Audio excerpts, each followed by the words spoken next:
Welcome back. Corey Hughes' Bloody History. Hopefully you people are tuned in on Rumble. Getting my settings up and going. All right, looks like we are good. All right. So,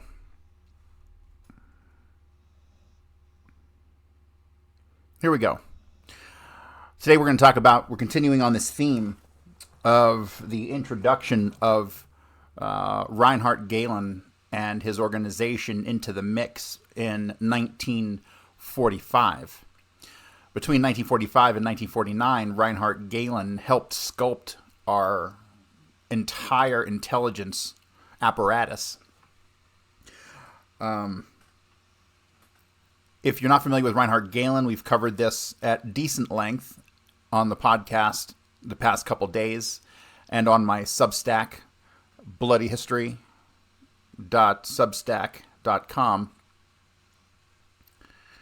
And I highly advise that you go and you listen to all that stuff.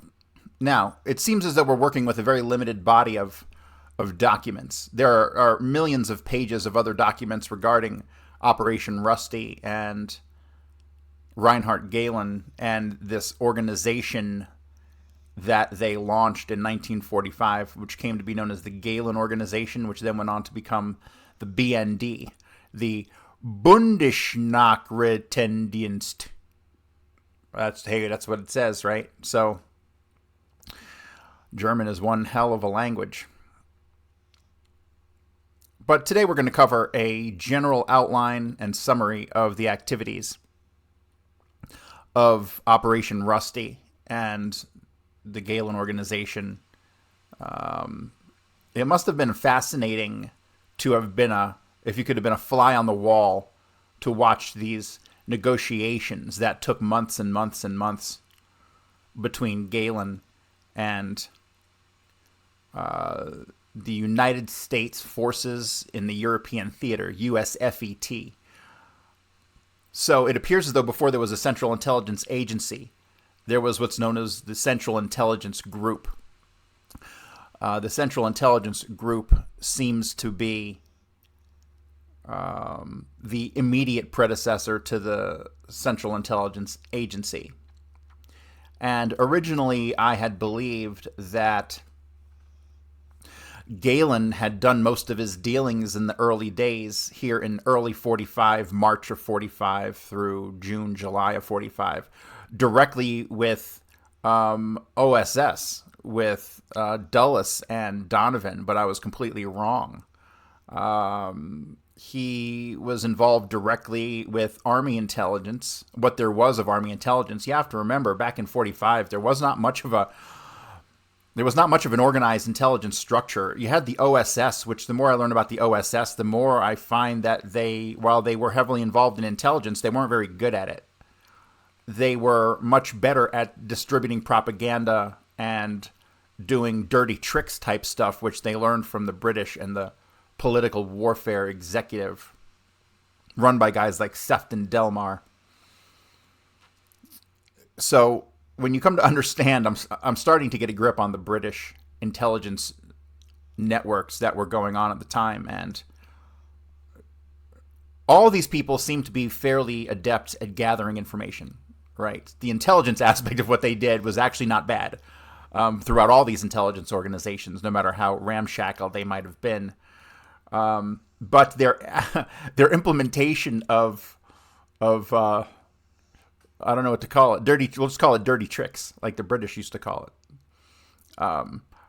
Other than the printed propaganda and the rumor spreading and all that stuff, like they were not very good at pulling off operations. So it seems they were not very smart, and it seems as though the OSS, the post-OSS period, which led to the Central Intelligence Group, which from what I can tell started in sometime in 46. So we have this gap of between like March of 45 and sometime in 46 when the Central Intelligence Group started. We don't really know what this organization was called. This because to think that there was no intelligence going on at the time is absolutely ridiculous. I still believe that the 2 years between 45 and 47 are the most important years of intelligence and the least documented. Like on all the Reinhard Gehlen stuff, I'm finding a couple hundred pages worth, but that's not a lot. This should be millions out there to find, right? But these 2 year period that goes overlooked by most historians is so crucial to the founding of the modern state, right? The modern era. The security state under which we live was all designed by these guys. And Reinhard Gehlen, who was a brigadier general in Hitler's army and the head of the Eastern Division of intelligence. So he ran all the intelligence against the Russians from 42 to 45, or was it might have been late 44, but he gets replaced by Hitler because he's telling Hitler we're going to lose in the East. And Hitler was not the military intellectual genius that he thought he was. When you go through the progress of the National Socialists and the German army post 39 after the war started, when you read some of this inside commentary from guys like Gehlen and Ribbentrop and some other of Hitler's higher ups in the army who were not necessarily National Socialists, they were amazed that Hitler lasted beyond the first year.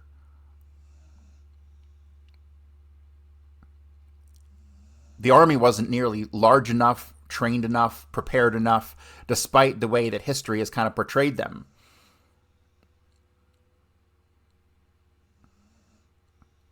They were really, throughout the first half of the war, they were still almost in their infancy as an army.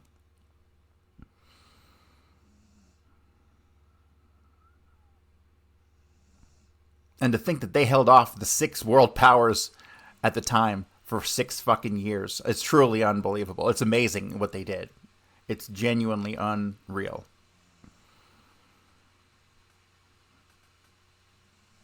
But Gehlen saw the end long before the end.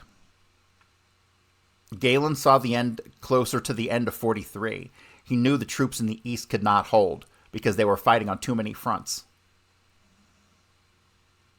And him telling Hitler this for a good 9 months led to his being relieved of duty. At this point, Gehlen and his men, they took all of the intelligence gathered over 5 years at that point. And they literally went out into the mountains in Bavaria and buried it in 3 different locations, 8 different caches in 3 different locations. And this was the bargaining chip. Some of them were found inadvertently, but 2 of them, I believe, were found. The rest of them were not.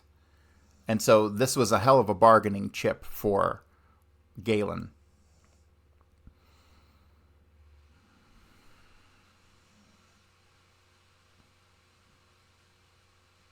I can imagine the lack of trust on both sides that was going on throughout these negotiations.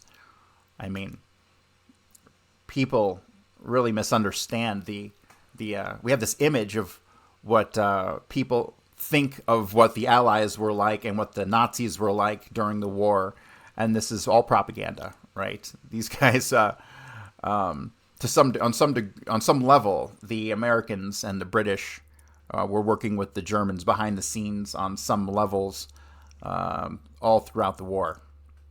So much of it is WWE. But I've been rambling for long enough, so let me begin.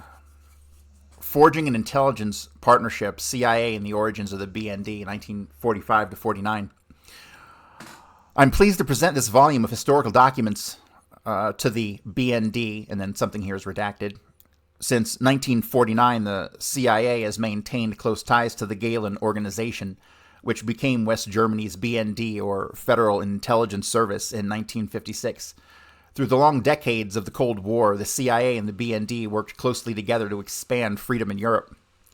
A bunch of stuff is redacted. Then both countries face new threats in the form of terrorism, proliferation of weapons of mass destruction, and unrest in Europe and other regions of the world. Forging this intelligence partnership between the United States and Germany was not an easy task. In 1945, the United States and its allies had just been at war with Nazi Germany. Germany itself lay in ruins, its towns and cities destroyed, while American, British, French, and Soviet troops divided the country into occupation zones. Democratic government was reestablished in the western zones, while a totalitarian system was forced on the east by the Soviet Union. Germany then became a new battlefield between east and west.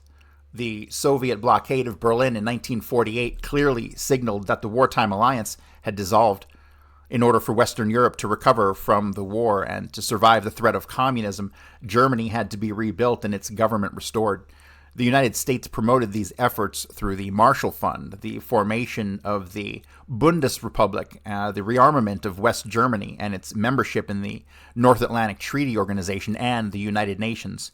The Gehlen Organization operated in the vacuum of the Cold War. After the war, General Reinhard Gehlen, a senior German army intelligence officer and expert on the Soviet Union, directed his officers to preserve their records and surrender to American forces. In the summer of 1945, a handful of U.S. Army officers recognized that Gehlen's position as the head of the Fremde Heer Ost, the Foreign Armies East, could be useful in obtaining information about the Soviet Army. Until this time, the United States had not focused its intelligence collection efforts on the USSR. After sending Gehlen and several of his officers to the United States for debriefings in the summer of 1945, the Army also began to use former German intelligence officers as operatives in the American occupation zone in Germany. Between 1945 and 1949, the U.S. Army handled the Gehlen Organization and funded its intelligence collection. During this period, the U.S. Army wanted the CIA and its predecessor organizations to assume responsibility for the Gehlen Organization. CIA, still getting established in Washington as the nation's first peacetime centralized intelligence organization, had reservations about the Army's efforts for it to take over the Gehlen Organization. Many of the documents in this book reflect CIA's internal debate about assuming responsibility for the Gehlen Organization from the U.S. Army. The documents also highlight the tensions that existed between General Gehlen and various U.S. Army officers, as well as discussions between Gehlen and the agency's representative in Munich. The agency's decision to assume responsibility for the Gehlen Organization in mid-1949 was not made lightly, and it was reached only after long debate. It is my hope that this book of documents from 1945 to 49 will help illuminate the fascinating period in Cold War history. The documents from the CIA's archive and photographs, redacted, are primary sources that historians in future years can draw upon to write the complete story of American and German relations immediately after World War II. In my role as the Deputy Director for Operations, I'm responsible for the collection of intelligence to ensure that our national leaders have the information necessary for informed policy decision-making. As the DCI stated in his July 1998 statement on declassification, although much of our work must be done in secrecy, we have a responsibility to the American people and to history to account for our actions and the quality of our work. In this context, we have made serious commitment to the public release of information that, with the passage of time, no longer needs to be protected under our security classification system. The CIA has an active historical program and separate classification review and release programs. The agency sponsors historical conferences. Let me see if I can ignore most of this bullshit. Yep. All right. Although the documents in this volume, Forging an Intelligence Partnership, the CIA and the Origins of the BND, are already 50 years old or older, and then even more is redacted. I love how they talk about transparency and then everything's redacted. We cannot declassify material of this nature, nor do we want to, redacted, until the time that this material can be released to the general public. So yeah, some things we're never going to see is what they're going to say as they talk about transparency. We owe a great debt of gratitude to the early pioneers both in Germany and in the United States who struggled during this period to form new and close ties to both countries. These pioneers, including General Gehlen and his colleagues, as well as American intelligence officers, persevered in the face of uncertainty. their determination in the 1940s has resulted in a strong intelligence partnership based on cooperation, trust, and focus as we move into the 21st century. And that's from Jack Downing, who was the then deputy director for operations. So you have to keep in mind, while the speech sounded all noble on behalf of Mr. Downing, a bunch of these guys who were tied up with Galen, and possibly including Galen himself, were all connected to the assassination of John Kennedy.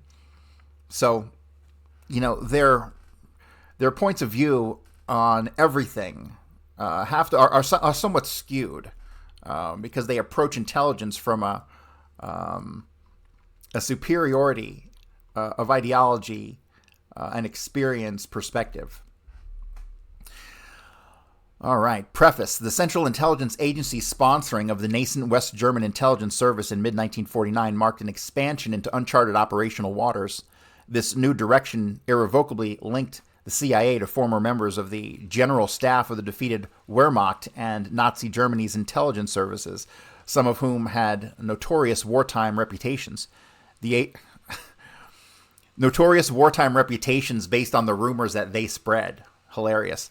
The agency made this decision after a long-running debate with the U.S. Army about the wisdom of supporting a resurrected German general staff and a quasi-independent national intelligence organization. Collapse of the Third Reich. The story behind CIA's involvement with the Gehlen organization actually started during the ebbing hours of World War II, with the Soviets fighting in the streets of Berlin and the British and Americans racing across the shell of the Third Reich in the spring of 1945. Many German officials realized the desperation of their cause. General Major Reinhard Gehlen, the former chief of the Fremdheer Ost, or Foreign Armies East, the German Army's intelligence branch dealing with the Eastern Front and Soviet forces, planned to survive Hitler's Götterdämmerung as the Thousand-Year Reich crumbled. Like most Germans, Gehlen preferred surrender to the Western Allies, as opposed to an uncertain fate at Russian hands. Born in 1902, Gehlen entered the Reichswehr, the Weimar Republic's small army, shortly after the end of World War I. He advanced through the officer ranks and joined the general staff as a captain in 1935. During the invasion of Poland 4 years later, he served as a staff officer in an infantry division where his organizational planning and staff work attracted the attention of senior officers. By mid-1942, Gehlen took charge of the Fremdheer Ost, with the responsibility of preparing intelligence on the Soviet Union. Gehlen's work in this position eventually incurred Hitler's wrath, who rejected Gehlen's pessimistic reports about the strength and capabilities of the Soviet army. Hitler summarily dismissed Gehlen in April of 1945. Gehlen did not leave Berlin empty-handed. He knew that the FHO had some of the most important files in the Third Reich, and that the possession of these records offered the best means of survival in the post-Hitler period. As the Soviets drew closer to Berlin, Gehlen dispersed his staff and transferred the FHO's intelligence files to secret locations in Bavaria. There, Gehlen and his hand-picked officers waited to surrender to American forces. Gehlen believed that the Western Allies and the Soviet Union, while wartime partners, would soon become peacetime rivals. With his knowledge about the Russians combined with the FHO's collective resources, Gehlen felt he could influence relations between the East and West and help shape Germany's role in a post-war Europe. It's a really, really nice way of saying it. He was trying to save his own ass. The U.S. Army picks up Gehlen. Even before Nazi Germany's capitulation, Allied forces were on the lookout for German officers and enlisted personnel with intelligence backgrounds. Indeed, as the Americans looked for Gehlen, he tried to surrender to an American unit. After a circuitous route, the U.S. Army finally delivered Gehlen and his men to the 12th Army Group Interrogation Center near Wiesbaden in June of 1945. Interned at the general's house, Gehlen reassembled his staff and files under the overall direction of Army Captain John R. Boker, Jr. Boker, who had previously interrogated other German officers, expressed his feelings as he started his interrogation of General Gehlen. It was also clear to me by April of 1945 that the military and political situation would not only give the Russians control over all of Eastern Europe and the Balkans, but that as a result of that situation, we would have an indefinite period of military occupation and a frontier contiguous with them. Boker quickly became the 12th Army Group's resident expert on the Soviet Army because of his interrogation of German officers who had fought on the Eastern Front. Gathering Galen's staff and records required some subterfuge on Boker's part. He was aware from previous experience that there existed in many American quarters a terrible opposition to gathering any information concerning our Soviet allies.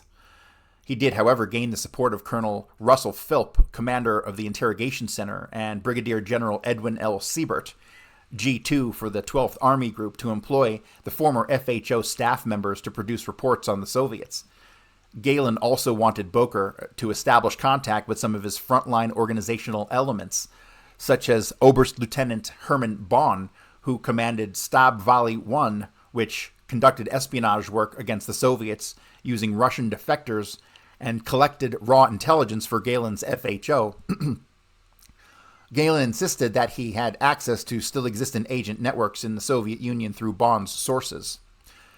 Army headquarters in Washington learned about Galen's activities at Wiesbaden, and after some discussion, Boker received orders to bring the German group to the United States. Army G2's primary interest, however, centered on the retrieval and analysis of the FHO records, not on its personnel. Boker, who had become quite attached to his project, opposed losing control of Galen and his staff section after their departure for Washington on the 21st of August, 1945.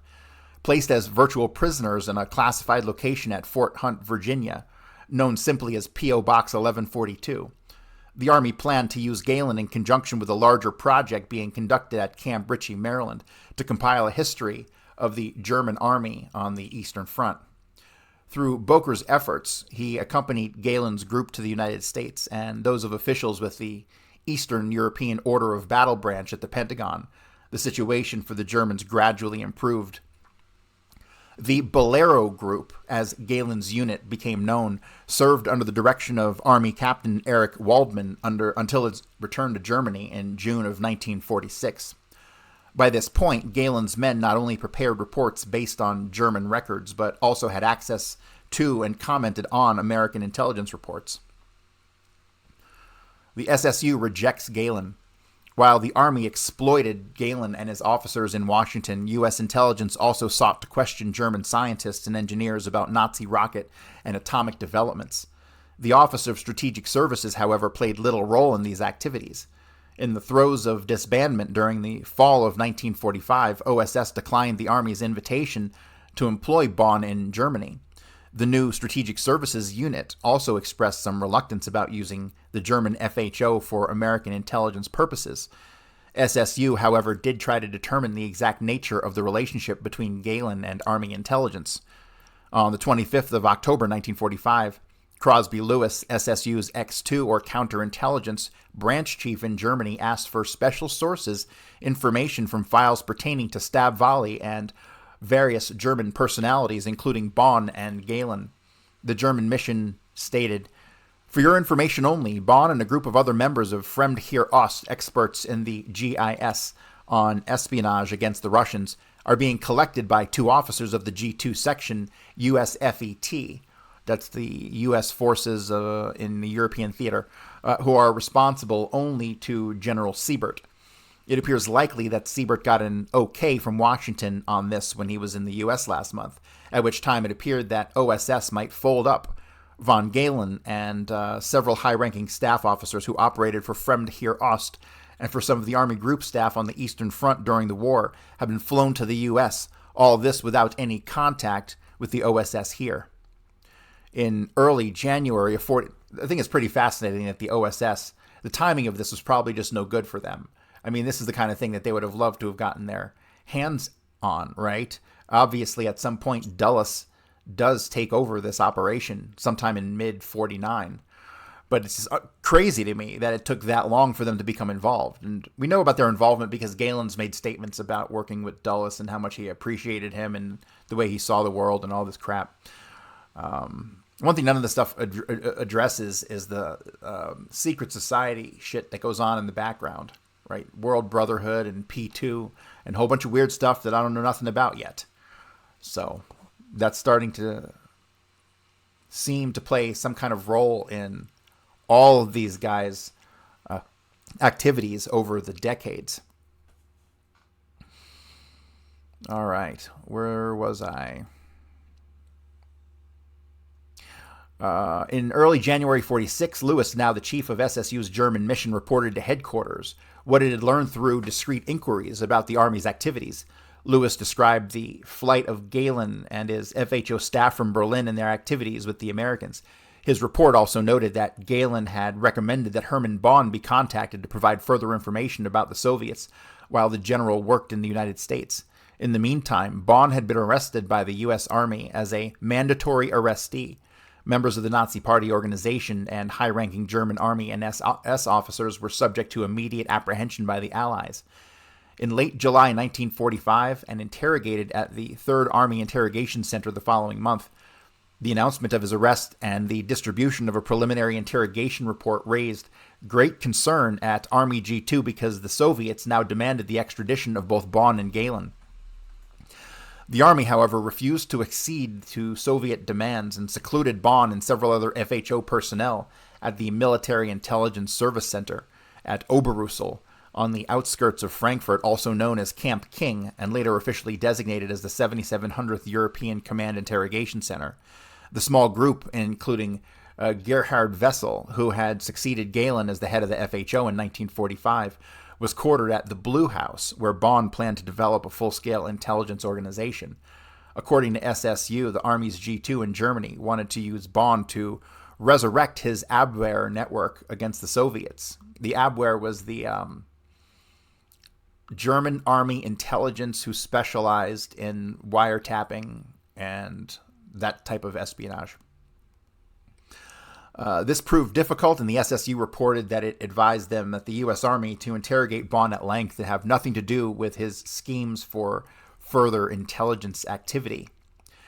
In November 1945, in fact, the German mission had responded to a request by General Siebert that SSU take over Bonn's operation from the Army. After reviewing Bonn's plans, SSU rejected them outright, calling them rather grandiose and vague suggestions for the formation of either a European or worldwide intelligence service to be set up on the basis of wartime connections of Oberst Bonn and his colleagues, the ultimate target of which was to be the Soviet Union. SSU found a number of shortcomings with the employment of Bonn, including cost control and overall poor security measures. The fact that the Russians wanted to question Bonn and Galen as well as other German intelligence figures also did not sit well with the American intelligence organization. Meanwhile, a SSU X2 officer in Munich had interrogated another officer of Stab Valley about German intelligence activities against the Russians. In fact, SSU felt that this officer was a better source of information on German intelligence activities on the Eastern Front than Bonn, a Russian-born German. Despite SSU's advice that the Army dismiss Bonn and reduce its reliance on FHO-derived intelligence, the opposite took place. Bonn thrived under U.S. Army auspices, and he established a service to monitor Soviet radio transmissions in the Russian zone in January of 1946. 2 months later, Bonn received further authorization from the Army to conduct both positive and counterintelligence activities in Germany. So one thing to keep in mind is that all during this period, post, autumn, like August or September of 1945, you've got Germany split up into two halves and Berlin split into two halves, right? The East controlled by the Russians, and it's all fucking communist and authoritarian. And then you have a somewhat free Western Berlin and Western Germany. And this lasted, that's the whole point of the fucking Berlin Wall and all this shit, right?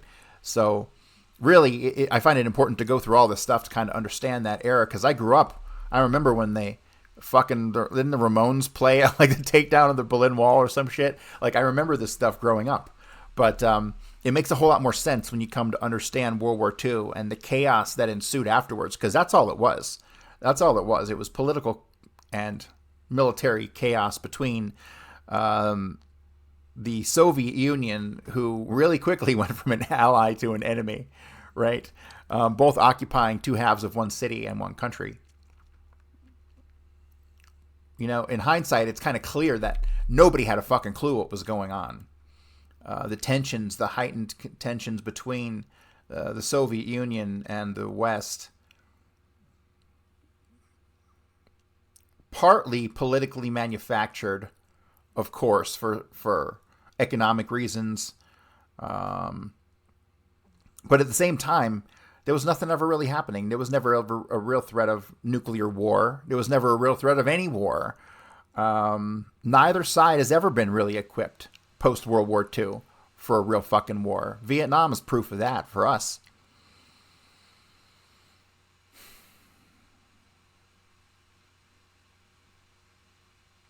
All right. Let me continue on. Operation Rusty. In July of that year, the Army returned General Galen and the remaining FHO members to Germany from Washington. At this point, Lieutenant Colonel John R. Dean, Jr., MISC's operations officer, announced his plans to merge Galen's Bolero group with Bond's already existent staff known as Keystone. Aha, Keystone. So I've been looking for Operation Keystone. I've seen a couple references to it, and I couldn't figure out what it was. That Keystone is obviously the organization or the operation surrounding Bond's side of the organization before they merged. That's fascinating. So now I know what to look for. General Galen would coordinate the functions of both elements of the German organization while he had direct responsibility for the intelligence group. This element evaluated economic, military, and political reports obtained by agents of Bond's information group. The Army designated the entire organization as Operation Rusty under the overall supervision of Colonel Russell Philp, Lieutenant Colonel John R. Dean Jr., and Captain Eric Waldman, who had preceded Galen's return to Germany from Washington. Galen's reports, Dean expected, will be of great value to the G2 division in that they will furnish the closest thing to finished intelligence that can be obtained from sources other than U.S. Dean's optimistic outlook indeed spurred the Army to submit even greater number of requests to Operation Rusty. Bond quickly expanded his collection efforts to meet the Army's insatiable appetite for information on the new Soviet threat in Europe. By October 46, Galen and Bond claimed to have some 600 agents operating throughout the Soviet zone of Germany, who provided the bulk of intelligence on the Russian order of battle. As the Army's demands grew, Operation Rusty transformed from a select cadre of German general staff officers to a large group that suffered from poor cohesion and mixed allegiances. In addition to covering the Soviet zone, Operation Rusty took on new missions in Austria and other areas of Europe, as well as broadened FHO's wartime contacts with anti-communist emigre groups in Germany and with members of the Russian Vlasov army. The few American officers assigned to the Blue House barely knew the identities of Rusty agents, thus making it difficult to confirm the validity of German reporting. Bond's recruiting and training of his agents proved haphazard, while their motivation also raised questions because of Rusty's black market activities. Because of Rusty's black market activities. Interesting. Throughout the Western Allied zones of Germany, men and women openly claimed to be working for American intelligence, leading to many security breaches and undermining Rusty's overall effectiveness. Lacking internal control and American oversight, Operation Rusty was an expensive project. By mid-1946, the Army found itself running out of funds, and it once again tried to persuade SSU to take over the operation after Galen returned to Germany. On a tour of SSU installations in Germany, Colonel William W. Quinn, SSU's director in Washington, D.C., conferred with General Siebert and Crosby Lewis about the Army's proposal. Once again, Lewis repeated many of his objections that he had made earlier in the fall of 1945, and he suggested that SSU make a thorough study of Rusty prior to any decision by headquarters. In early September, the German mission chief specified in writing to General Siebert the conditions in which SSU would be prepared to assume responsibility for Operation Keystone. He emphasized the need for U.S. intelligence to have complete access to all German records and identities of leading personalities and agents for initial vetting. Neither SSU's chief of mission in Germany nor any other American official expressed any doubt about employing America's former enemies as sources of information.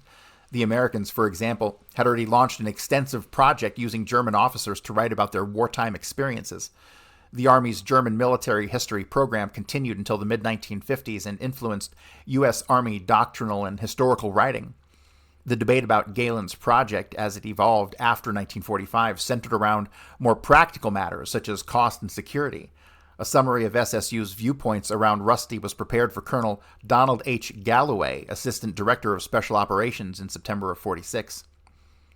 It is my opinion that the SSU AMZON should be given complete control of the operation and that all current activities of this group be immediately stopped before further security breaches nullify the future usefulness of any of the members of the group.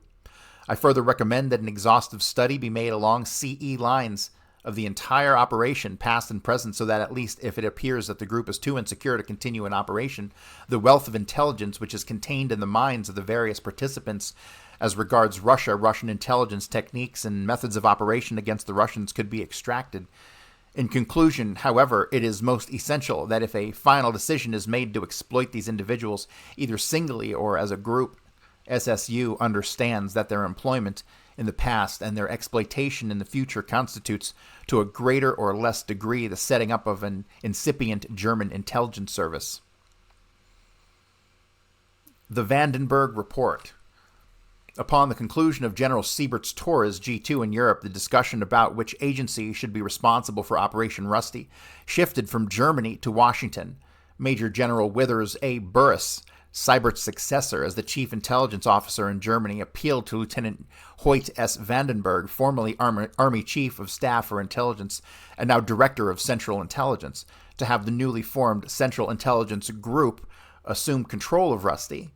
His memorandum, supported by extensive documentation, noted that the Army's headquarters in Germany considered Rusty to be one of its most prolific and dependable sources.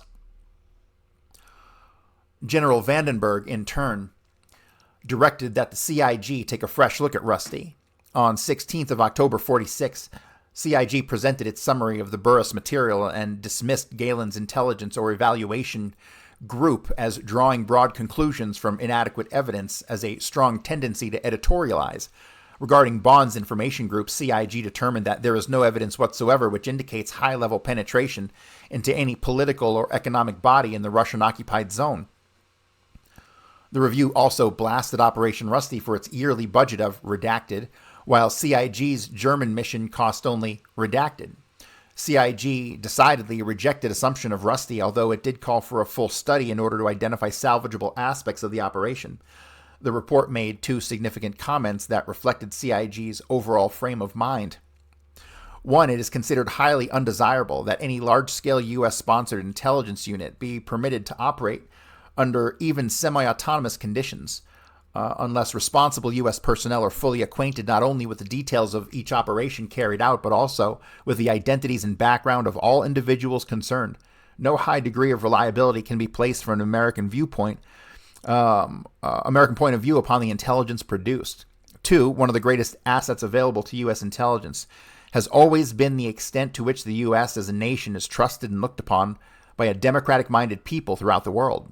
Experience has proven that the best motivation for intelligence work is ideology, followed by common interests and favors. The Germans, the Russians, their satellites, and to a lesser extent, redacted, have employed fear, direct pressure of other types, and lastly, money. With most of these factors lacking to it, Operation Rusty would appear to be dependent largely upon the last and least desirable. The Bossard Report. In a letter to General Vandenberg in October of 46, Colonel Galloway reiterated CIG's concerns about Rusty's costs and questions about its security. He recommended that CIG not take over the operation. The Army and CIG, however, agreed in the fall of 46 that the CIG could conduct its own examination of Rusty. As a result of discussions held in New York City in December, Samuel B. Bossard's CIG representative arrived in Oberrussel in March of 1947 to evaluate the German operation and its future potential. Unlike Crosby Lewis, Bossard had a different and favorable impression of Operation Rusty during the course of his 2-month study. The whole pattern of operation is accordingly positive and bold. The factors of control and risk have become secondary considerations and thus yield to the necessities of obtaining information with speed and in quantity. In a stunning reversal of earlier criticism of Rusty, Bossard compared the operation to the wartime work of OSS with various resistance groups where results mattered more than control. He dismissed the long bill of complaints prepared by our own counterintelligence agencies against the lack of security in this organization. He declared in the end this serves more as a testimony to the alertness of our counterintelligence agencies and a criticism of our own higher authorities for not effecting a coordination of interest than a criticism of the present organization and its operating personnel. All right, so let me sum up what the fuck's going on here. Basically, in here by October of 46, okay, you have this organization's been going on for a little more than a year. And so by summer of 46, you start to have various groups, the SSU and the CIG, basically these two different organizations who are looking to either control or disband this Galen organization. And so you have this factional infighting over what to do with these fucking Germans, right? And so the impression I'm getting overall is that the army was still pretty fucking angry at the Germans and just didn't want anything to do with them, didn't want anything to do with their intelligence, none of it. They were just like, fuck the Germans. They were victims of their own propaganda just as much as anyone else. But then you have some more intelligence-minded people who clearly saw the value of the information that was contained in the minds of these former, not necessarily Nazis, right? Because not everybody who fought in the army was a member of the Nazi Party, the National Socialist Party. My apologies. So, yeah, this is fascinating to see the various points of view surrounding what the fuck do we do with these Nazis after the war, right? And so here we have Operation Rusty, and you'll find a couple other brief references to Operation Bingo, and some people wanting to keep Operation Rusty contained within the parameters of Operation Bingo. And so Operation Bingo, from what I could tell, was involved in using these guys to out post-war Soviet spies. That's what I gathered. There was another Operation Bingo connected to Northwoods in 62, but that's unrelated to this Operation Bingo. But people talk about paperclip like it's some kind of big deal that we took Werner von Braun and these fucking other guys and used them in NASA and stuff. Like this is a joke. That's a total joke. A paperclip is such a fucking distraction from things like this, like Operation Rusty, the complete and total collection of all of Germany's intelligence and use of German intelligence officers after the war to fight the Soviets, like who had a network in the upwards of 700,000. Right? That's a big fucking network of people inside the Soviet Union and then ultimately around the world. Ultimately, you'll be able to connect the Galen organization to the creation of Pablo Escobar's cocaine operation. So, yeah, this thing is so much bigger than paperclip. It's ridiculous. All right, let me continue. The Bossard report marked the first time that either SSU or CIG had an independent opportunity to examine the operation and to question both Galen and Bonn, as well as other members of the German organization. Impressed with the anti-communist sympathies of the Germans and the breadth of their contacts, especially with various emigre groups, the CIG representative found no evidence to prove that the unusual confidence that had been placed by American authorities in the German operators had been abused. He made 8 recommendations to the DCI, with the bottom line being that the CIG should take responsibility for Rusty. The CIG will go on to be the CIA, if I'm not mistaken. The CIG representative believed that Operation Rusty had proven to be a useful anti-communist intelligence organization. If the United States abandoned Rusty, it would still have the same intelligence requirements as before, although with fewer resources. Likewise, American control of the German operation could only strengthen the overall project and reduce its security risks. He felt that Operation Rusty offered the Americans a ready-made, knowledgeable German intelligence service that formed a strong core of resistance to Russian aggression. So let me comment on one more thing at the time. It seems as though back then, in the post-World War II period, this is the era of Stalin, that really, I guess you could say through Gorbachev, is where I would kind of put the end of it. The Soviets were fucking cunts, right? And so the need for a NATO at the time was seemingly very rational. The need to partner with these former alleged Nazis, in quotes, is very rational. Stalin was most certainly imperialistic and colonial in nature, and looked to expand the reach territorially of the Soviet Union. Right, so there was a need for NATO in the organizations that arose post World War II, because you needed to keep these fucking communists in check. Where's the point of inversion going to have been? Of course, what am I going to say? It was Kennedy. Of course it was Kennedy. Right? That's the point at which the fucking communists took over our country. Right? And so by the time Putin comes around, he is the exact opposite. He is the inversion of what has gone on. The fucking communists have taken over the West, and now you have Putin fighting for freedom in the Russian East. Wild how poles seem to invert from time to time.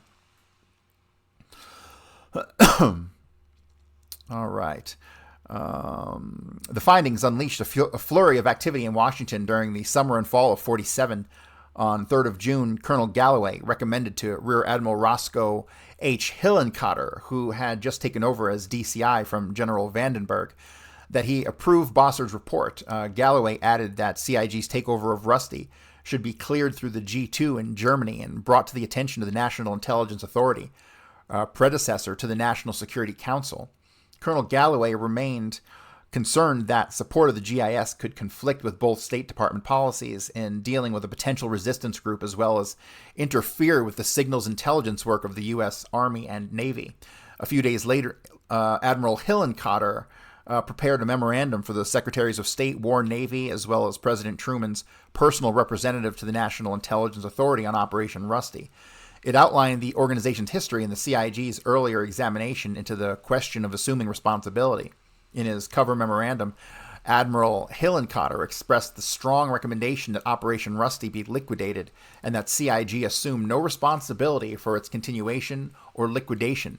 Hillenkotter felt that the CIG should have no connection with Rusty without the knowledge and approval of the National Intelligence Authority. Hillenkotter's recommendation raised a furor in Army circles. At a high-level conference on June 19, 47, to discuss Army-CIG relations and operations, Rusty Major General Stephen J. Chamberlain, the Army's Director of Intelligence, asked that Hillenkotter's proposed NIA memorandum be withdrawn. Let me comment on something real quick. So here, what do we have? We have a sentence here that says, at a high-level conference on the 19th of June, 47, to discuss Army-CIA CIG relations and Operation Rusty. So this is something you don't hear about often, right? This is in the lead up to the creation of the CIA, and they're basically their monopoly on American intelligence, right? So you can see how in the Army they would have been pretty pissed that that intelligence functions at some level were stripped from them. But you don't really hear about the negotiations that were going on in the lead ups to the creation of the CIA. But here we have some indication that something like that was happening. Fascinating. And if we want to find some stuff on that, we could probably look up Major General Stephen J. Chamberlain. And he's the Army's Director of Intelligence. We could probably find some stuff on it connected to him through that. All right. He stated that he did not plan to discuss the matter, even with the Secretary of War. Consequently, the Army momentarily relented in its efforts to have CIG assume responsibility for Rusty. Hillenkotter warned Chamberlain about the national security risks posed by the U.S. support of a resurgent German General Staff and Intelligence Service. General Chamberlain agreed that this perception created problems and promised to have Major General Robert L. Walsh, the Chief Intelligence Officer in Germany, oversee tighter control over the operation. While the CIG and the Army debated the merits of Operation Rusty, in Washington, Lieutenant Colonel Dean at Oberrussel oversaw the almost daily growth of Galen's intelligence service. The rapid expansion of agents and reports in 1946 presented a challenge in terms of control and quality. General Galen, upon his return that summer, discovered that Bonn had his own plans for a German intelligence service that did not meet with Galen's approval. Bonn's ambitious grasp for control of the organization, coupled with mounting questions about his agents and finances, resulted in his gradual removal by the Americans and Galen during the course of 47. The Army, in the meantime, did take some steps to improve its control over Rusty, including the formation of a new military cover unit. In late 1947, Rusty moved from Oberrussel to its own compound in Pullach, a small village near Munich.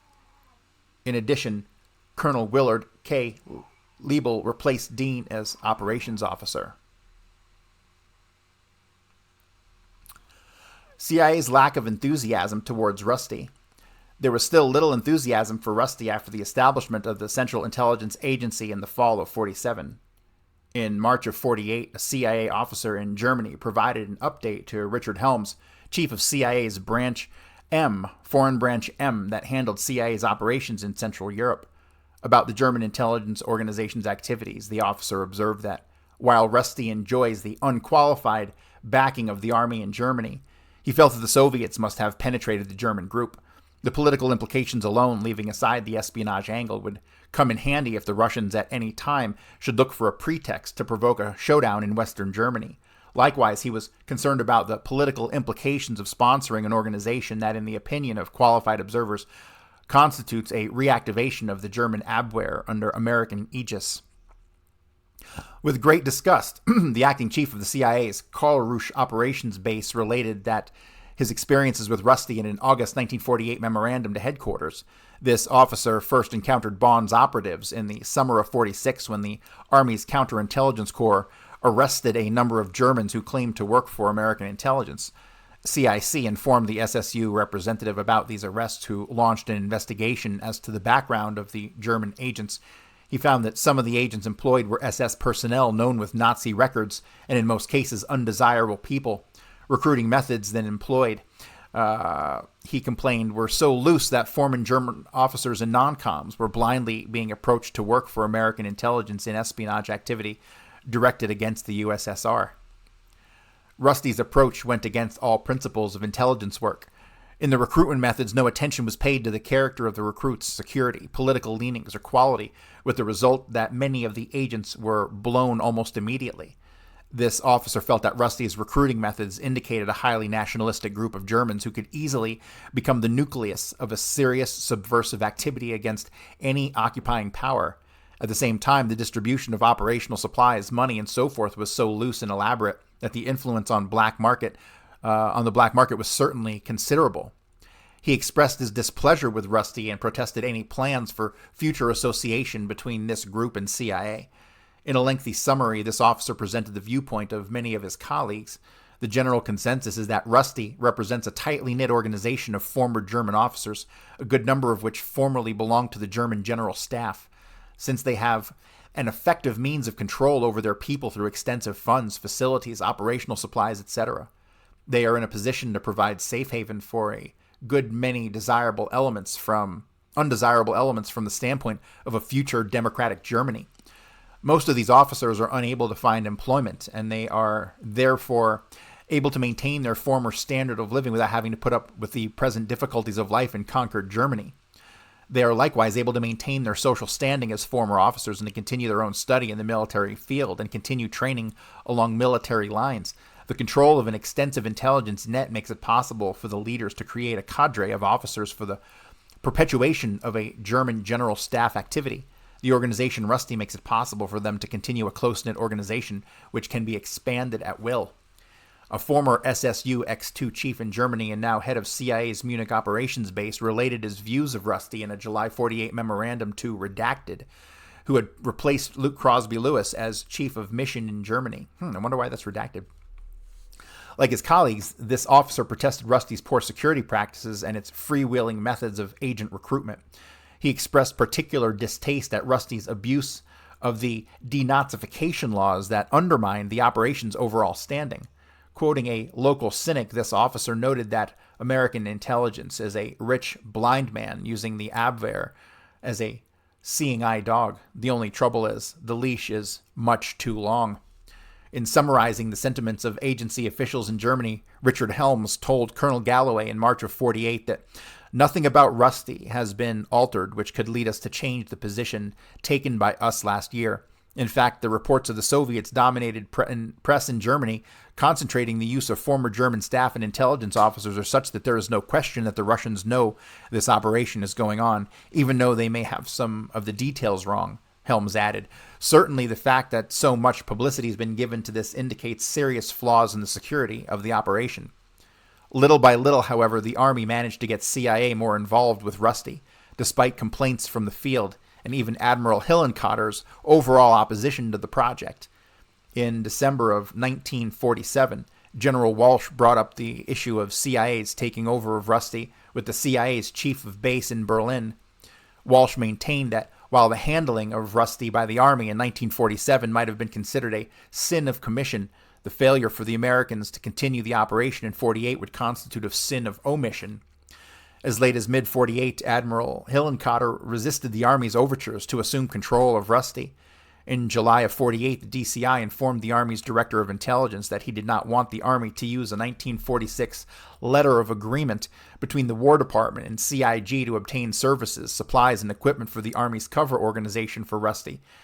Hillenkotter believed that a new and separate agreement should be drawn up between both organizations to support the Army requirements for Rusty. At the same time, Hillenkotter provided General Chamberlain with some news about Rusty that he had learned from various sources. In one case, the CIG officer who had reviewed the Galen organization in 1947 received a letter from a mysterious R. Gunner about some dangerous points. Gunner, believed to be General Galen, asked for personal advice concerning business questions and wanted him to come to Munich. Disagreements between Galen and his American military counterpart, Colonel Liebel, now made their way to the highest levels of CIA. The entire project appeared on the verge of disintegration.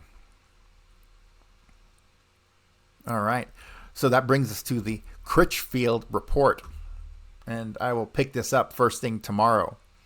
I appreciate everybody tuning in, especially to everybody watching me on Rumble. So that's going to do it for me today, guys. I'll see you guys tomorrow.